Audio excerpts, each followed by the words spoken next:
ನಮಸ್ಕಾರ, ನಾನು ನಿಮ್ಮ ಪ್ರೀತಿಯ ನಾಗೇಶ್. ಇವತ್ತೇನಪ್ಪ ಅಂತಂದರೆ ಈವ್ನಿಂಗು 4:30 ಆಗಿದೆ ಟೈಮು. ನಮ್ಮ ಗೆಳೆಯ ಬಂದ್ಬಿಟ್ಟು ಕಾಲ್ ಮಾಡಿ ಹೊರಗಡೆ ಹೋಗ್ಬರೋಣ ಅಂತ ಕರೆಸ್ಬಿಟ್ಟು, ಇಲ್ಲಿ ನೋಡಿದ್ರೆ ನಾನು ಬರೋಲ್ಲ ನೀನು ಒಬ್ಬನೇ ಅಂತ ಹೇಳ್ಬಿಟ್ಟು ಕಡೆಗೆ ಆಗೋದಾಗಲಿ ಅಂತ ನಾನು ಒಬ್ಬನೇ ಹೊಂಟೆ.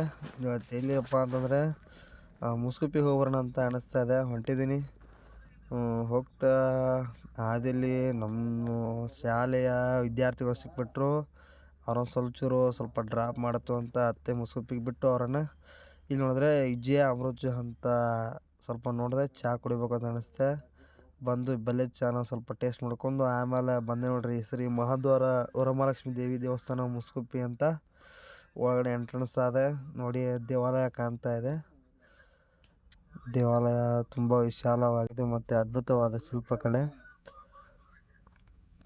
ಬರ್ರಿ ನೋಡೋಣ ದೇವಾಲಯ ಒಳಗಡೆ. ಮುತ್ತ ಹತ್ತೂರಿಗೆ ಭಾಗ್ಯ ದೇವತೆ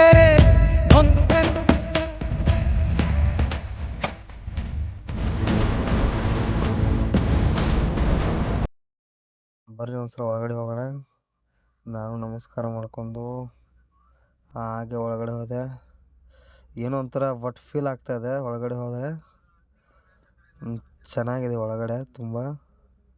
ಹೋಗಿ ನಾನು ಸ್ವಲ್ಪ ನಮಸ್ಕಾರ ಮಾಡಿಬಿಟ್ಟು ಸ್ವಲ್ಪ ಬೆಳ್ಕೊಂಡು ಪೂಜಾರಿ ಬಂದು ಭಂಡಾರನ ಹಣೆಗೆ ಹಚ್ಚಿದ್ರು.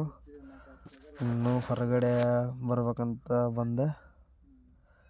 ಹೊರಗಡೆ ಬಂದರೆ ಸ್ವಲ್ಪ ಹಿಂದ್ಗಡೆ ಹೋಗೋಣ ಅಂತ ಬಂದರೆ ನೋಡಿ ಹಿಂದ್ಗಡೆ ಯಾವ ಥರ ಇದೆ. ಇದು ಈ ಕಡೆ ಲೆಫ್ಟಲ್ಲಿ ಕಾಣ್ತದೆ, ಇದು ಪ್ರಸಾದ ನಿಲಯ ಅಂತ. ಇದಕ್ಕಿಂತ ಒಂದೊಂದು ಕಡೆ ಅಷ್ಟೇ ಲೆಫ್ಟಿಗೆ ಒಂದು 200 ಮೀಟ್ರ್ ಹೋದರೆ ಒಂದು ಕಡೆ ಘಟಪ್ರಭಾ ನದಿ ಇದೆ ನೋಡಿದ್ದು ಯಾವ ಥರ ಮಾಡಿದ್ದಾರೆ ಶಿಲ್ಪಕಲೆ ಅಂತ.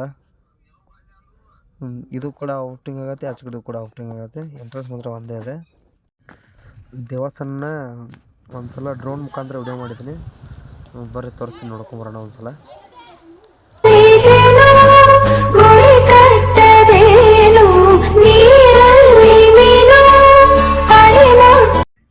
ಮತ್ತೊಂದು ವಿಡಿಯೋಲಿ ಭೇಟಿಯಾಗೋಣ ಸ್ನೇಹಿತರೆ. ಇದೇ ಥರ ವಿಡಿಯೋಗಾಗಿ like, share and follow, support me guys.